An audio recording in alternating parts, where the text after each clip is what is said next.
नमस्कार दोस्तों। Ocean network में आपका स्वागत है। मैं हूं ओमकार चौधरी। हामिद अंसारी फिर विवादों में हैं और विवाद ऐसे ही नहीं है, काफी गंभीर किस्म के उन पर आरोप हैं। और ये आरोप किसी और ने नहीं लगाए हैं, बल्कि उनकी तरफ से तो ये आरोप नहीं है, खुलासा है। पाकिस्तान के एक स्तंभकार हैं और अगर सही कहें तो पत्रकार और स्तंभकार कम हैं, बल्कि पाकिस्तानी सेना के और आईएसआई के जासूस ज्यादा हैं। कुल मिलाकर के 5 यात्राएं इन्होंने भारत की हैं, अलग अलग राज्यों में गए हैं और ये सारी यात्राएं उस समय की गई हैं जब केंद्र में कांग्रेस के नेतृत्व वाली यूपीए सरकार थी। ये दिल्ली की यात्रा पर भी आए, ये अलीगढ़ की यात्रा पर, बेंगलुरु, कलकत्ता, कई शहरों और कई राज्यों में गए हैं। इन्होंने एक्चुअल में पिछले दिनों ये खुलासा खुद किया है एक इंटरव्यू के दौरान। और क्या है उसके जरा अंश सुन लेते हैं तो आपको थोड़ा अंदाजा हो जाएगा कि आईएसआई के, पाकिस्तानी सेना के ये जासूस खुद अपनी जुबानी क्या बयान कर रहे हैं एक यूट्यूब चैनल के साथ इंटरव्यू में। नायब सदर थे तो एक सेमिनार था बहुत बड़ा जिसमें टेररिज्म पे था, तो उन्होंने उस पर भी हमने, तो मैं इस समय कहता हूँ कि ये ठीक है आपकी बात कि हम भी बहुत एक्सपर्ट नहीं हैं, लेकिन हम क्योंकि मुगल हैं, हमने वहाँ हुक्मरानी की है और वो हम वहाँ के हालात को जानते हैं और वहाँ की जो इंडिया के जो जो नफ्सियात है, उनका जो कल्चर है, उसको हम समझते हैं, उनकी वीकनेस को हम जानते हैं। अब मसला ये है कि पाकिस्तान में कोई आदमी ऐसा नहीं है कि उस हमारी जो पास जो एक्सपीरियंस है या जो जो तजर्बे हमने वहाँ तजर्बा हासिल किया, उससे कोई इस्तिफादा हासिल करने को तैयार नहीं है। और वो जो बहुत ज़्यादा है, यानी 2011 में मैं लास्ट गया था जब वो एक बार दिल्ली में एक जफरुल इस्लाम साहब हैं जो मिल्ली गज़ट निकालते हैं वहाँ का अखबार अंग्रेजी में, उन्होंने हमें बुलाया था, तो फिर हम यहाँ से हम ले गए थे। तो अब मतलब ये है कि रीजनेबली हम समझते हैं। तो अब बात ये है कि आपको जो काम करना है तो उसका जो आपके यहाँ पाकिस्तान में क्या होता है कि एक चीफ गया तो उसने जो सारा का सारा जो पुराने वाला चीफ काम करके गया था उसको सबसे तोबा किए और अपना नया प्रोग्राम शुरू कर दिया। इस तरह से एक DGI चला गया। खुर्शीद कुसरी ने मुझसे कहा कि भाई ये जो तुम इंफॉर्मेशन लाए हो ये तुम इसको दे दो कियानी को। उस जमाने में कियानी DGI था। मैंने भाई मैं तो नहीं दूंगा, लेकिन आप देना चाहते हैं दे दें, मैं आपको ये देके जा रहा हूँ। तो खैर वो उन्होंने दे दी थी। फिर बाद में किसी आदमी ने, एक ब्रिगेडियर ने मुझे फ़ोन किया, फिर कहा कि साहब ऐसी इन्फॉर्मेशन हमें और मिल जाए तो अच्छा। तो मैंने कहा भाई ये इन्फॉर्मेशन काफ़ी नहीं है, इस पर ही काम करो। तो इनका एक रिसर्च विंग ज़रूर है, ये नहीं कह सकते कि आप के ये लोग वहाँ के हालात को नहीं जानते हैं। हमारे जो आइंस्टाइन जो है वहाँ के, यानी इस तथाकथित पाकिस्तानी स्तंभकार पत्रकार ने खुद स्वीकार किया है कि जब डॉक्टर मनमोहन सिंह के नेतृत्व वाली सरकार यहाँ थी और जब हामिद अंसारी वाइस प्रेसिडेंट बन गए थे, उसके बाद से इन्होंने कई बार भारत की यात्रा की, अलग अलग राज्यों की यात्रा की। इन्होंने कुछ जानकारियां जुटाई जो संवेदनशील थी। उसके बाद तब के पाकिस्तान के विदेश मंत्री को इन्होंने वो जानकारियां दी। उन्होंने आईएसआई को या पाकिस्तानी निज़ाम को, जो सेना है, उसको वो जानकारियां पास की। फिर एक ब्रिगेडियर का फोन इनके पास आया कि हमें इस तरह की और जानकारियां चाहिए। यानी कांग्रेस के शासनकाल में पाकिस्तान से जो लोग यहां आते थे, उनके लिए इजीली देश के कई राज्यों में, कई शहरों में घूमना बड़ा आसान था। ये बहुत डिटेल इंटरव्यू है और इस डिटेल इंटरव्यू में इन्होंने ये भी कहा है कि आम तौर पर जब हिंदुस्तान का वीज़ा लगता है तो 2 या 3 जगह की परमिशन होती है, लेकिन तब के इनके विदेश मंत्री के हस्तक्षेप से, कहने से इनको 7 जगहों का वीज़ा मिल गया था और ये दौरा कर पाए। तब के विदेश मंत्री कौन थे? खुर्शीद महमूद कसूरी, जिनके साथ आपको मणिशंकर अय्यर भी बैठे हुए दिख रहे हैं। वैसे इनके साथ कुछ और लोग भी आपको बैठे हुए दिखेंगे अगले कुछ चित्रों में। एक तो सुधींद्र कुलकर्णी, जो कभी लाल कृष्ण आडवाणी के एडवाइजर हुआ करते थे, बाद में पता लगा कि वो तो वामपंथी निकले। लेकिन ये सारा विवाद कब शुरू हुआ? जब सोनम महाजन ने इसका खुलासा किया। इन्होंने कहा कि Nusrat Mirza, a Pakistani columnist who has visited India many times during the Congress rule, was on camera that he used to pass on information collected during his visits to the ISI, claims he was invited by Hamid Ansari and the Milli Gazette's Jafarul Islam Khan। अब ये जफरुल इस्लाम खान कौन है, इसके बारे में भी मैं आपको बताऊंगा। और ये भी कांग्रेस के और वामपंथियों की मेहरबानी की वजह से आला दर्जे के पदों पर रहे हैं, दिल्ली अल्पसंख्यक आयोग के अध्यक्ष रहे हैं और इन पर राजद्रोह का केस भी लगा था मई 2020 में।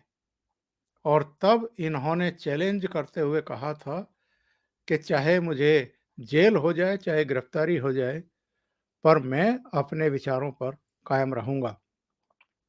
इन्होंने क्या कहा था? इन्होंने कहा था कि अगर भारत के मुसलमानों पर अत्याचार होते रहे तो वो खाड़ी के देशों से इसकी शिकायत कर देंगे और फिर भारत को जो झेलना पड़ेगा उसके जिम्मेदार भारत ही होगा, कोई और नहीं होगा। इस तरह के स्टेटमेंट इन्होंने दिए थे, जिस पर इनके खिलाफ मामला भी दर्ज हुआ था।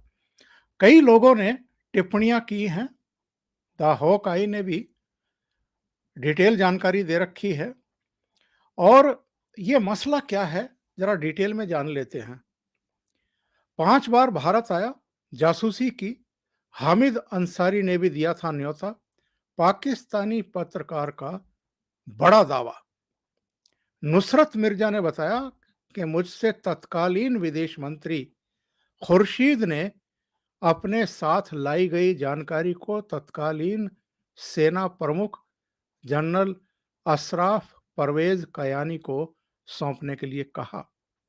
मैंने कहा मैं उन्हें जानकारी नहीं दूंगा, अगर खुर्शीद चाहते हैं तो उन्हें जानकारी दे सकते हैं, वे इसे आर्मी चीफ कयानी को सौंप दें। और पाकिस्तान के स्तंभकार नुसरत मिर्जा ने यह खुलासा करते हुए कहा कि वो अपनी भारत यात्रा के दौरान जासूसी करता था। नुसरत मिर्जा ने कहा कि वो कांग्रेस के शासनकाल में कई बार भारत की यात्रा पर आया। यही नहीं, उसने इस दौरान जुटाई गई जानकारी को पाकिस्तानी खुफिया एजेंसी आईएसआई को भी शेयर किया। नुसरत मिर्जा ने साल 2007 से 2010 के दौरान दिल्ली और अलीगढ़ में कई कार्यक्रमों में भाग लिया।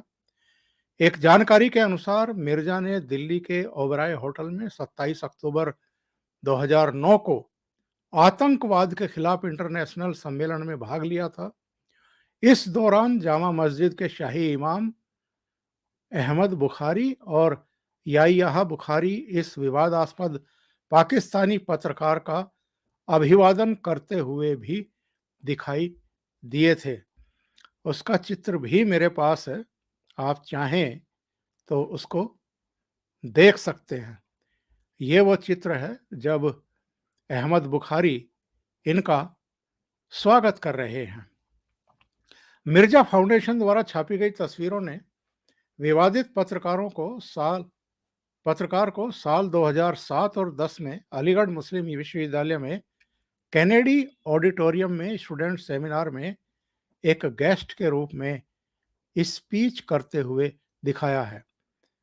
और मामले से जुड़ी हुई तस्वीरें सामने आने से पता चलता है कि जामा मस्जिद यूनाइटेड फोरम द्वारा आयोजित कार्यक्रम में पूर्व उपराष्ट्रपति हामिद अंसारी और कैबिनेट मंत्री गुलाम नबी आजाद भी शामिल हुए थे।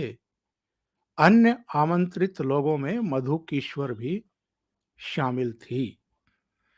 इससे पहले पत्रकार शकील चौधरी को दिए गए इंटरव्यू में नुसरत ने बताया कि आमतौर पर जब आप भारत के लिए वीजे का आवेदन करते हैं तो आपको केवल 3 स्थानों पर जाने की अनुमति मिलती है। हालांकि उस समय खुर्शीद कसूरी विदेश मंत्री थे, जिन्होंने मुझे 7 शहरों के लिए वीजा दिलाने में मदद की। अब जरा ये पता लगा लीजिए कि उस समय भारत में विदेश मंत्री कौन थे। ये वीडियो YouTube पर शेयर किया गया था। मिर्जा ने पाकिस्तानी सेना में नेतृत्व को लेकर के निराशा जताई। उन्होंने कहा कि ये आमतौर पर विशेषज्ञों के काम की उपेक्षा करते हैं, यानी ये अपने आप को विशेषज्ञ मान रहे हैं जासूसी और के जरिए चीजें जुटाने और फिर उनको उपलब्ध कराने के। नुसरत ने कहा कि आप जानते हैं पाकिस्तान में क्या दिक्कत है। यहाँ जब भी नया आर्मी चीफ आता है वो पुराने चीफ द्वारा किए गए काम को छोड़कर खाली कागज पर नए अध्याय की शुरुआत करता है। और जो जानकारी है वो ये है कि फरवरी 2010 में नुसरत दिल्ली के जामिया मिलिया में एक अंतर धार्मिक संगोष्ठी में भाग लेने के लिए वापस आया। मिर्जा के साथ पाकिस्तान के अल्पसंख्यक समुदाय के नेताओं का एक समूह भी था, जिसमें नेशनल असेंबली के पूर्व सदस्य डॉक्टर आरएस सिंह भी शामिल थे। नुसरत मिर्जा ने कहा कि उसने कई बार भारत की यात्रा की। मिर्जा ने कहा कि वो उपराष्ट्रपति हामिद अंसारी के न्योते पर भी भारत आए थे। हामिद अंसारी 2007 से 2017 तक भारत के उपराष्ट्रपति हुआ करते थे। उन्होंने बताया कि 5 बार भारत की यात्रा की, इनमें दिल्ली, बेंगलुरु, चेन्नई, पटना, कलकत्ता गया। 2011 में मैं मिल्ली गजट के प्रकाशक जफरुल इस्लाम खान से भी मिला था। और जफरुल इस्लाम खान यही हैं जिनके बारे में मैंने आपको बताया कि इनके ख़यालात किस तरीके के रहे हैं। ये किस तरह की बातें, किस तरह की फ़िरका पराना बातें करते रहे हैं। एक रॉ में अधिकारी रहे हैं एन.के. सूद। ये जो ताज़ा जानकारियां आई हैं, इन पर इनका कहना था कि हामिद अंसारी ईरान की राजधानी में तेहरान में राजदूत रहते हुए भारतीय हितों के खिलाफ काम कर रहे थे। उन्होंने लिखा कि मैं ईरान के तेहरान में था और हामिद अंसारी वहां राजदूत थे। अंसारी ने तेहरान में रॉ के सेटअप को एक्सपोज करके इसके अफसरों की जान खतरे में डालने में महत्वपूर्ण भूमिका निभाई। इसी व्यक्ति को लगातार 2 बार देश का उपराष्ट्रपति बना दिया गया। हामिद अंसारी की आजकल सोशल मीडिया पर जम करके खिंचाई की जा रही है, और खिंचाई नहीं की जा रही है, ये मांग की जा रही है कि जो व्यक्ति इस तरह के जासूसों को आमंत्रित करता हो पाकिस्तान से, उसके खिलाफ क्या सख्त कार्रवाई नहीं होनी चाहिए? बल्कि सोशल मीडिया पर तो इनकी गिरफ्तारी की मांग चल रही है इस समय कि हामिद अंसारी को गिरफ्तार किया जाए। और केवल हामिद अंसारी की बात नहीं है, जिन महमूद कसूरी का ये जिक्र कर रहा है, तथाकथित पत्रकार, स्तंभकार और आईएसआई का जासूस, जिसने कांग्रेस रेजिम में यात्राओं की ही इसलिए ताकि ये जासूसी कर सके और संवेदनशील जानकारी जुटा करके पाकिस्तानी सेना को, आईएसआई को उपलब्ध करा सके, उन कसूरी के साथ, विदेश मंत्री के साथ तो कांग्रेस के कई नेताओं की उपस्थिति देखी जाती है। और कसूरी ने बाद में एक किताब लिखी, उसका प्रमोशन करने के लिए भारत आए ये। उस समय विदेश मंत्री नहीं रहे थे, और यहां इनके चाहने वालों की कोई कमी नहीं।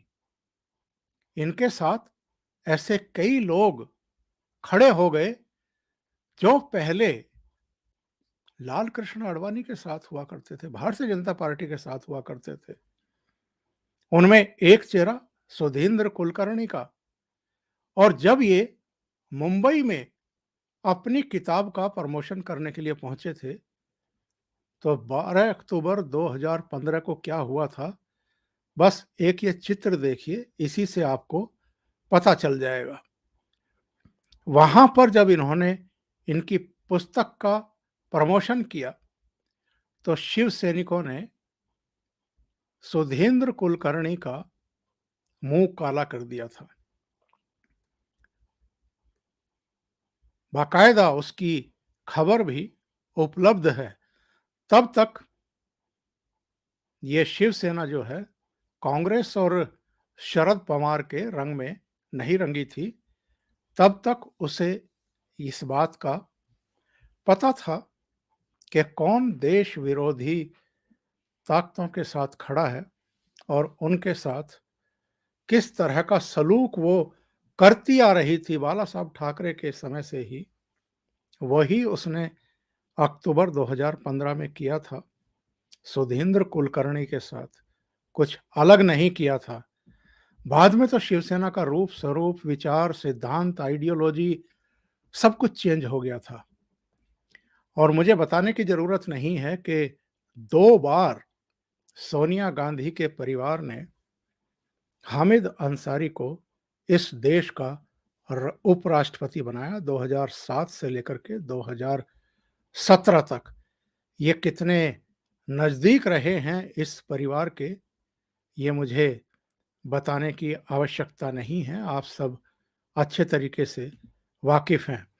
तो एक बार इस प्रकरण से फिर से हामिद अंसारी के ऊपर सवाल खड़े हो गए हैं।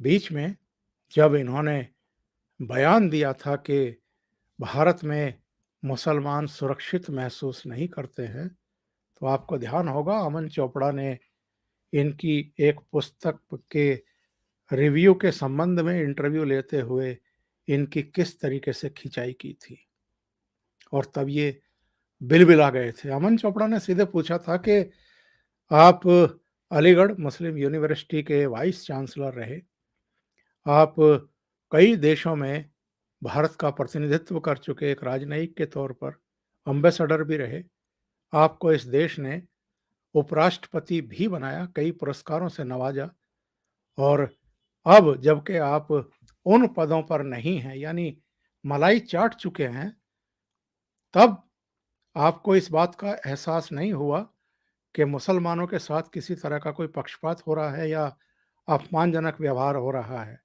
अब जबकि आप पद पर नहीं हैं, तब आप इस तरह के स्टेटमेंट दे करके भारत की छवि को खराब करने की कोशिश कर रहे हैं। लेकिन ये भारत की नहीं, ये तो चूँकि प्रधानमंत्री के तौर पर 2014 में इस देश ने नरेंद्र मोदी को चुन लिया, तो ये हामिद अंसारी जैसे तो बहुत सारे लोग हैं, जिनके पेट में मरोड़ उठती रहती है। और चूँकि अब कांग्रेस सत्ता में नहीं है और आगे आने के कोई आसार भी दिखाई नहीं दे रहे हैं, जिस तरह के हालात बन गए हैं, तो ऐसे में ये लोग नरेंद्र मोदी को निशाने पर लेने के प्रयासों में कई बार देश को बदनाम करने से भी बाज नहीं आते हैं। लेकिन जो खुलासे हो रहे हैं, जो हुए हैं, इनकी जांच होनी चाहिए और अगर इनकी भूमिका भी कहीं संदिग्ध है, तो कार्रवाई होनी चाहिए। अभी के लिए इतना ही। बहुत-बहुत धन्यवाद। अगर आपको ये चैनल और इसके कंटेंट पसंद आ रहे हैं, तो लाइक करें, कमेंट करें, वीडियो को शेयर भी करें। अभी तक अगर आपने ये चैनल सब्सक्राइब नहीं किया है या ज्वाइन नहीं किया है, तो आप सब्सक्राइब कर सकते हैं निःशुल्क। मामूली शुल्क दे करके आप ज्वाइन भी कर सकते हैं। साथ में लगे बेल आइकॉन को दबाना ना भूलें, ताकि आगे आने वाले वीडियो और उनके नोटिफिकेशन आप तक पहुंचते रहें। बहुत-बहुत धन्यवाद। नमस्कार।